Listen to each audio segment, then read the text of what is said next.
She is a teacher at the St. John Seminary in Boston and at Tyne, the Theological Institute for the New Evangelization. And she's here to talk to us. You can read her bio. It's fun to read. Some of the highlights: her and her husband have 5 kids. There's a typo. Well, they had 2 more, so it's not a typo.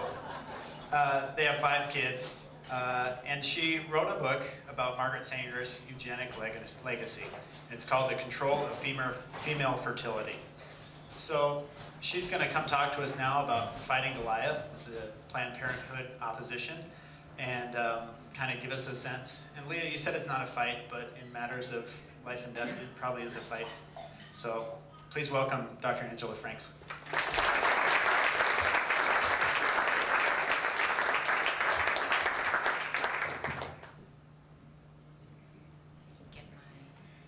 PowerPoint up here. I am so happy to be here.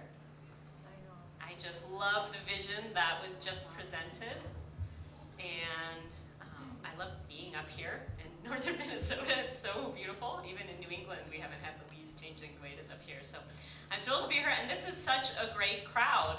You never know when you're invited to do something like that how many people actually show up, and this is fantastic. So congratulations to everybody for caring to be here. I'm going to talk to you about Planned Parenthood, mostly by giving you a sense of Planned Parenthood's history, so that you can understand why it is that Planned Parenthood is what it is.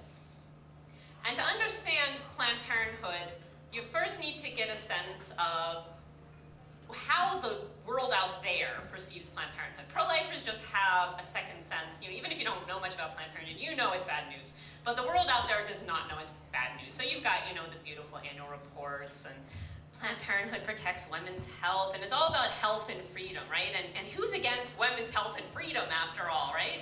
So that's what Planned Parenthood is working off of, this idea that, well, you can't be against women's health and freedom.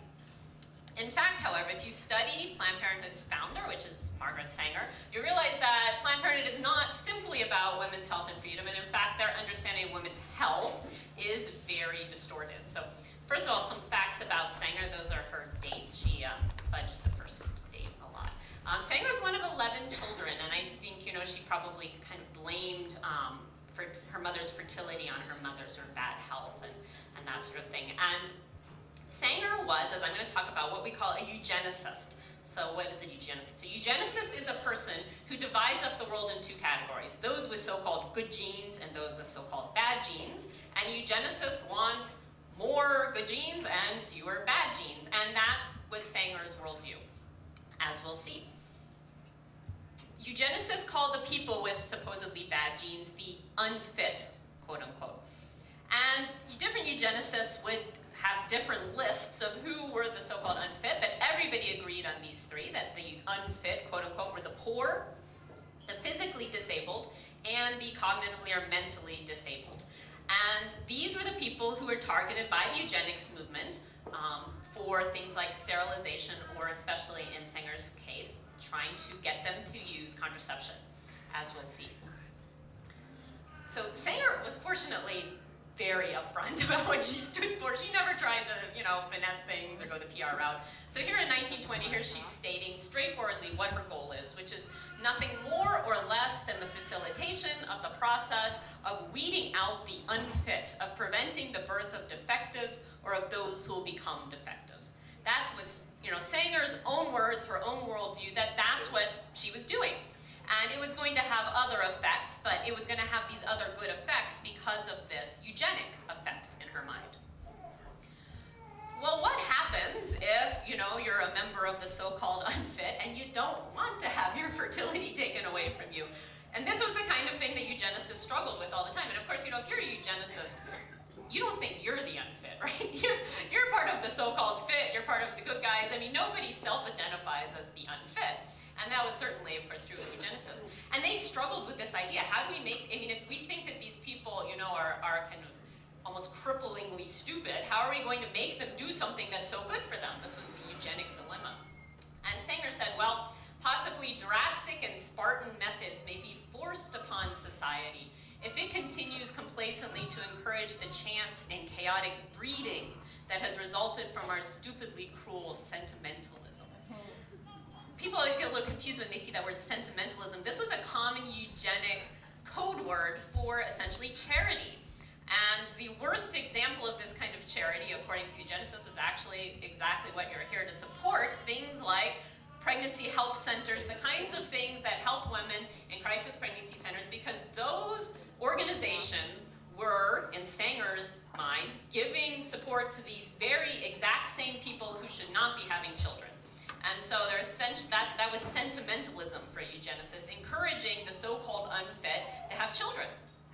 Sanger said this is wrong, and she has a whole chapter in a book called The Cruelty of Charity, why this kind of misguided charity actually harms the world. And so what do you do when people out there are being encouraged to have children? She said, you know, we might have to have these drastic methods. Well, what does that mean? The state might have to step in.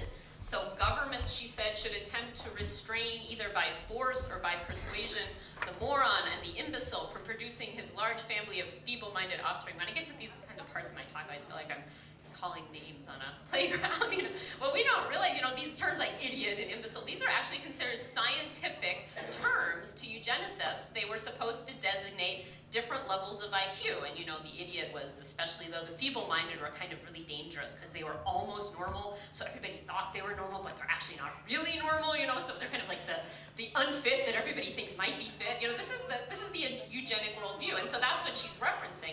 And she said government is going to have to step in, either by persuasion, but very possibly by force. Well, how is the state going to do that? Has anybody heard of the Buck v. Bell decision? 1927, so it's what I call the Roe v. Wade of the 1920s.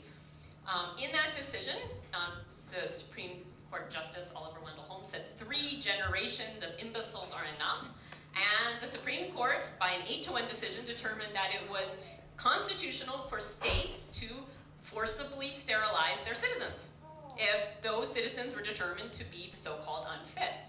And so, as a result, through the 1960s, as far as we know, nearly 70,000 Americans were sterilized. And we know this kind of thing happened in Nazi Germany. In fact, the law that was passed in Nazi Germany in 1933 was the American model sterilization law that fortunately was never passed in its entirety anywhere here, but it was basically passed in its entirety in Nazi Germany, and you know, that initiated the horrific Nazi Germany sterilization program. But we did it here too, and it was mostly people in institutions like Carrie Buck. There's a picture of her there. You know, it's funny, one of my friends saw a documentary on PBS on Carrie Buck, in which the documentary, you know, people in I think in the 80s, tracked her down. She was no longer in the institution. It turned out that Carrie Buck was actually of normal intelligence, that she was put in an institution because, I can't remember if she was in a crisis pregnancy center, or I think she was the product of some kind of crisis pregnancy situation, maybe it was incest or something, and so she, as a child, was put into an institution and was sterilized, and you know, not only she, but many other Americans were sterilized in institutions, often even without their knowledge. You know, they were told that they needed to have an operation, they were told they needed to have their appendix out or something, and they were actually being sterilized, and would find out later when they left the institution, when they couldn't have kids, that they had actually been surgically sterilized. And my friend who watched this PBS video said, you know, the video kept emphasizing the fact that she wasn't actually of subpar intelligence, and my friend kept waiting for the documentary to say, but even if she were, this would still be a bad thing, and it never quite got there, which I think is an interesting sign of how eugenic we still are in many ways. You know, that we still, our society can mentally classify some people as inferior and feel that therefore they're not deserving of basic human rights. So forced sterilization in America, which was something that Sanger herself supported. And so she said, this is from the 1930s, quote, "It now remains for the United States government to set a sensible example to the world by offering a bonus or a yearly pension to all obviously unfit parents who allow themselves to be sterilized by harmless and scientific means." If any of you have ever seen justifications for sterilizing repeat offenders, criminals who've been convicted of, say, child abuse or something, that there's been some moves in the kind of the state level to put them on Norplant, you know, by the state, or sterilize or whatever. The language sounds very similar. You know, it's harmless, it's scientific, who could object, you know? This is the kind of thing that should be fine to do. So she continues, in this way, the moron and the diseased would have no posterity to inherit their unhappy condition. Ask the government to first take off the burdens of the insane and feeble-minded from your backs, meaning we shouldn't have to support people like that. Sterilization for these is the remedy. Now, Planned Parenthood, of course, doesn't really like people paying much attention to this kind of stuff for some reason. You know, Planned Parenthood will still give out a yearly Margaret Sanger Award. Hillary Clinton got it one year, you might remember that. It was kind of, she said some things that people took issue to. They still want to present themselves as the oldest reproductive rights organization in America, founded in 1916 by Margaret Sanger, and so they want to use the Margaret Sanger name, but on the other hand, they don't really want people to look too closely at Margaret Sanger. And pre-internet, Planned Parenthood had basically this three-pronged approach, which was, Margaret Sanger's not a eugenicist, that's ridiculous. Secondly, well, even if she were, she did so many other great things. And thirdly, let's talk about something else. Let's talk about how great she was in other ways. But now, in the age of kind of widespread dissemination of information and that sort of thing, Planned Parenthood can't really evade the question anymore. So it's interesting, there's been a definite shift. It's not like they exactly embrace the eugenic side of Sanger openly, but what they do is very much focus on that middle idea, which is, you know, so Hillary Clinton, when she was testifying before one of the House subcommittees on the heels of her speech at Planned Parenthood, she was asked about Margaret Sanger's eugenics, and she said, well, you know, Thomas Jefferson was an unrepentant slaveholder, and, you know, I deplore that, but I celebrate all the many wonderful things that Thomas Jefferson did, and you know, shouldn't we do the same for somebody like Margaret Sanger? The difference being, of course, that Thomas Jefferson, the reason we celebrate Thomas Jefferson is not because of his slaveholding, but Margaret Sanger, her whole purpose in life was eugenics and birth control and promoting eugenics through birth control, and so it's not exactly a very apt analogy. So Sanger's advocates will say, well, she's just a feminist, you know, and sometimes all the most recent biographies have to grapple with the fact that she said these awful things. But they deal with it by saying, she just did it for pragmatic reasons. You know, everybody who was important was a eugenicist, which is true.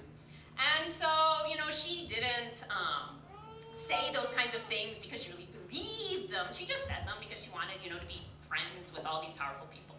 Well, in point of fact, you find eugenic language in Sanger's writings everywhere, not only in her public writings, but also in her private letters. And you also have the fact that Sanger surrounded herself with eugenicists. And so, in fact, you can't really support the argument that Sanger didn't actually believe this. In fact, Sanger always pretty much believed what she said. She didn't really feel the need to fudge too much. So here's a picture, oops, sorry, what did I just do? Here's a picture of Mr. H.G. Wells. There we go. And he was one of Sanger's lovers. Just keeping count. So many of them.